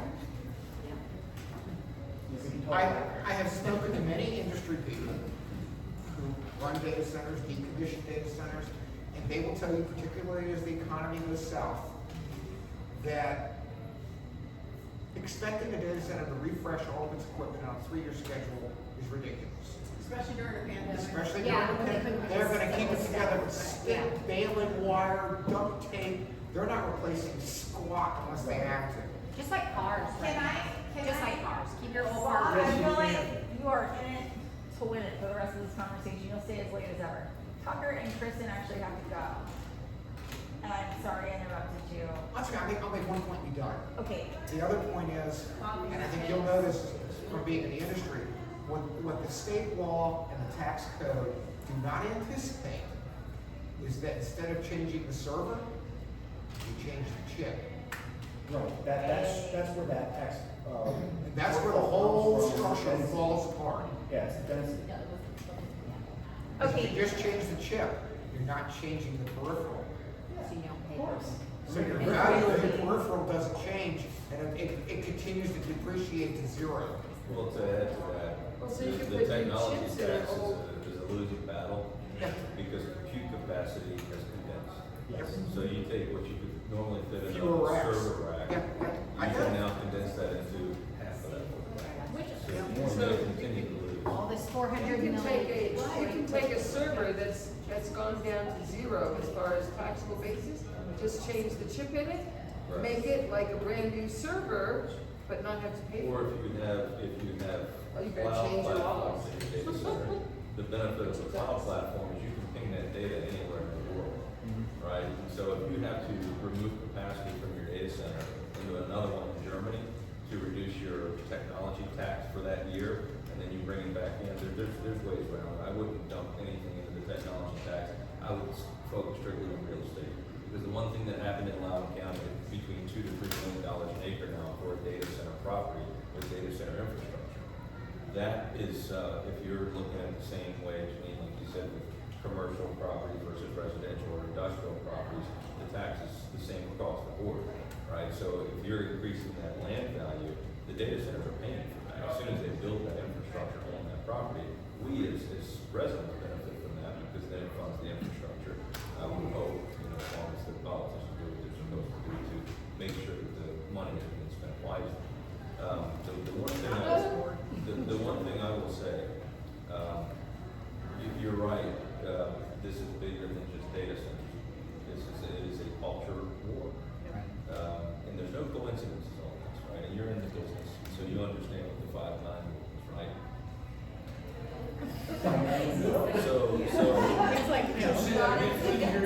So every data center has, that's what I'm getting into. So every data center, they're regulated by ASRE, Time Institute. It's a governing body that sets standards around how infrastructure is designed, managed, and developed.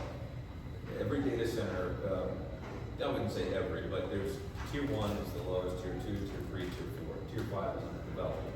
So most of your data centers are allowed to kind of area anywhere between a tier 2 and tier 3, which means you have redundancy, you have backup generators, you have the ability to maintain operations if the power goes out, right? That's what the 5-9 rule, it just means you're 99.99999% up in a calendar year, which essentially translates into maybe you're down for 8 hours in a calendar year, and that's usually for testing. So the reason I said that, prior to the 2020 presidential election, in October, convened, I don't think there's any coincidences here. The only way you can erase data, or the breadcrumbs around data that sits in a data center, is if you kill the power of the data center. And then you can erase the encryption that's on the data if it's being pinged to a cloud somewhere in Germany or the UK to keep that data protected so you don't technically lose it all, but you erase it from the footprint. You guys can see what I'm going with. USIS had a data center that housed all the Commonwealth of Pennsylvania's elections, housed all the Commonwealth of Pennsylvania's voter information, voter registrations. Now you fast forward to today's day and age. They had a 14-hour outage in October of 2020. Really? There's no coincidence there. Back up Say to the name of it again, Tucker? USIS. Spell it. USYS in Pennsylvania. Now I don't know if the election board is still housed in that data center. You back up 6 months prior to that, Facebook had a 15-hour outage. So now we talk about the propaganda, we talk about manipulating data, we talk about censorship, all of those things, right? So you follow these breadcrumbs, and there's, those data centers that are built are not supposed to do that. So I call BS on that. I would understood what data center infrastructure is capable of dealing with. So you have a problem of what I call data independence or data sovereignty. You're right, Janine. Most of our data on these devices are stored in a cloud platform somewhere inside of a data center, which Facebook, Meta, all of the platforms that we use, TikTok, Roblox, that is on that cloud platform inside of a data center. So the only way that, they control your data, they own that cloud platform. Nobody else is in that game because it costs on average about $2 billion in about 3 years of development to build a cloud platform. Not everybody's going to get into that game. Oracle is one of the only ones right now that is able to work with the federal government because of a lot of the cybersecurity approvals that they have. But on the private sector, it's not as highly regulated. So in my opinion, I think you guys have the right fight here. I think the only thing I would change is to change some of your approach into positioning yourself in the county to set better standards to regulate data centers. Not necessarily legislation, but have an impact on the standards that are required in a data center. The only way you're going to be able to control the billions of dollars of big tech that are behind this, and the only reason they're looking at this area is because for them it's about power and fiber. We have plenty of power, we have plenty of fiber, and they're trying to get the land as cheap as they can get. We have plenty of fiber, we don't have plenty of power. Well, this Haymarket project is going to bring it on, so you got the Dominion Haymarket project that's bringing a ton of power in. Now it's gone. But the other thing you got to understand too, you might see like the University Drive, 72 megawatts they're advertising. That would be peak utilization. Inside of a data center, you're only going to use about 80% of the power capacity of that data center. But that's not what Dominion has to go by. Dominion has to go by the people. They have to go by in the low demand letter. And the Amazon Haymarket line is spoken for. Dominion has already told the board, even though they've ignored it, that if they add the third data center, or any more data centers out here, there will have to be another transmission line that runs from 234 west. Probably, my guess would be across Lake Manassas and through RTJ. I don't know. I'm not gonna get into it, but Yeah, I thought that they were indicating up Wellington. no, they don't have to, they can't do that. The right of way doesn't exist for them to do it. The other issue is, if you listen to the Pageland book, they will tell you that the power lines that run through the battlefield have sufficient power for them to do it. They don't. I mean, I literally sat with Dominion, their chief load engineer, the VP, the PR guy in charge of all of this crap. And I have known them personally for years, having fought them for 4.5 years, and they were very clear. There is not enough power there. That is not a transmission line for that use. That is a long distance transmission line, largely to carry power to New Jersey. And if it happens. And it's and QTS being behind it, QTS has a whole approach of microgrid systems. Yeah. So now you're talking about not just one substation, you're talking about several substations to support the micro. And network pictures. So, QTS is one of the two behind the Pageland project. correct. So what I would recommend is the county needs to be, you gotta fight fire with fire, right? So you can't have a big builder or a big data center builder, enterprise, hyperscale, colo builder that's coming in to consult for the county around standards. I mean, that's kind of obvious, right? Yeah. What you need is a third-party organization. I don't know how you would source them and make it fair and equitable to both party lines, but you need someone to be able to come in that understands the infrastructure, that understands the inner workings of the data center, and set better standards. Because there are things that require less water usage. There are technologies like immersion cooling that Dell has absolutely adopted. There are things that we can do to secure more green space for a data center, versus the standards now where you can put a data center next to a residential building. You shouldn't be able to do that. So the only way you can regulate that is to get ahead of it and influence the standards by way of what the county will allow into our county. From a land use perspective. Land use perspective, absolutely. Not just that, but also from an infrastructure perspective. Well, see, that's where I caution, because I don't know what my legal authority is over some of those standards. Some of it might have to be state code. You have none over the power lines. Right, I don't have anything over the power. Anything over 100. But we do design standards, trails, green space, architectural design elements. Right. I will tell you the data centers typically fight that kind of thing when any standards. And that's one thing that's scary with this particular proposal. There are a million promises. Beautiful buildings, you're not even gonna see them because they're gonna be this big and this big, wide open with lots of trees, and you're not even gonna see them. The problem is once a project gets approved and that zoning has been approved, all they have to do is a simple proffer amendment to build another building and another building and another building and another building. Do we have legal authority over, I don't think we do, over requiring them to have like a cooling standard that is air and not water? Yeah, I don't think we have architectural, definitely open space, trail requirements.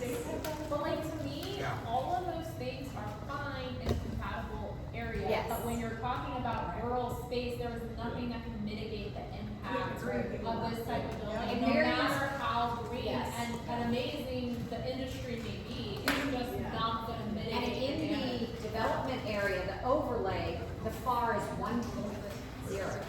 So it's not a far jump to their approved, put the data, everybody leaves town because it's so horrible.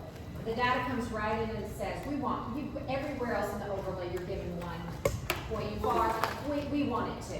And the board says, okay, it's already ruined. Meanwhile, Pageland is sipping cocktails on the Florida House here. So what we do is, as conservatives, we have to figure out a way to get in this fight.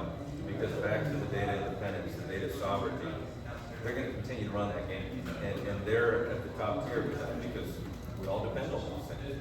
It's Pavlov's dog, right? You ding the bell, the dog salivates, you feed the dog. You ding the bell, the dog salivates even if you don't feed it, right? We're all subject to that. We've confirmed subliminal messaging works.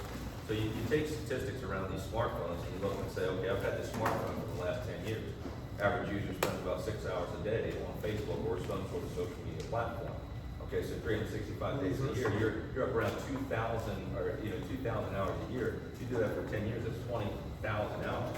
I think Malcolm Gladwell's Outliers book said if you do something for 10,000 hours, you're a professional. 30,000 hours, you're a wizard. So if we're spending 20,000 hours into something, we're going to wonder why we're hating something and not realize why we do, why we like something and not realize why we like it. The data centers have control over that.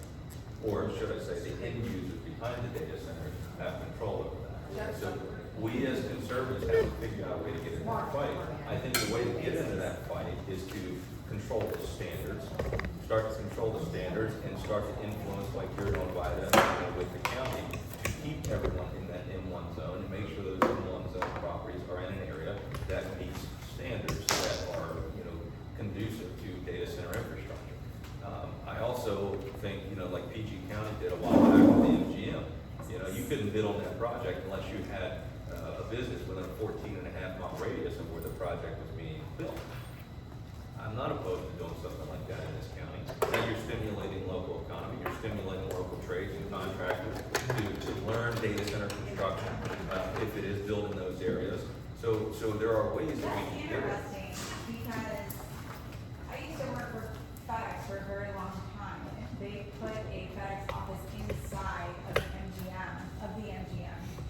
And so you're, okay, yeah, there's a FedEx office like somewhere nearby, sure, but that's still an actual. Correct. Just what we're thinking about. Good idea. One of the problems, Don't even get us started.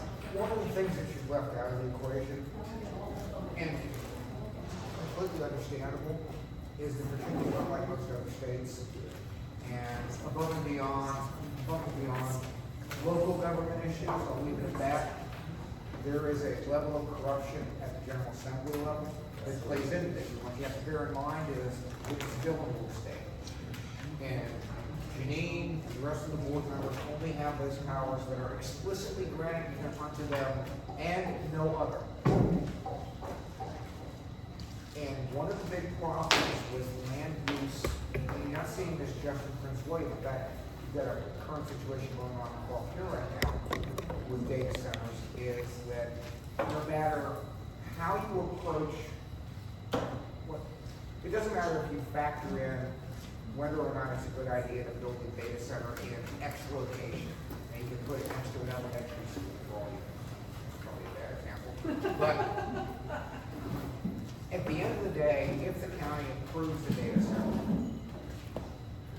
and there's no infrastructure, Dominion Power is mandated by statute to provide that power. And fiber, because there's no fiber line. And fiber's a little bit of a different story, but the power itself, Dominion Virginia Power is mandated to run a transmission line to that substation. The rate in this room, actually, anybody that's a Dominion ratepayer in this room pays for it. If you're on NOVEC, you don't pay for it. If you're on allocating power, you don't pay for it. And you don't see it in your residential bill. You don't